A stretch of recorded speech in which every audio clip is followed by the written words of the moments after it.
கண்டு வீடு.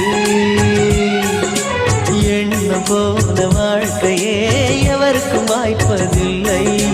வாழ்க்கை போல எண்ணம் கொள் வாழ்வது துயரமில்லை.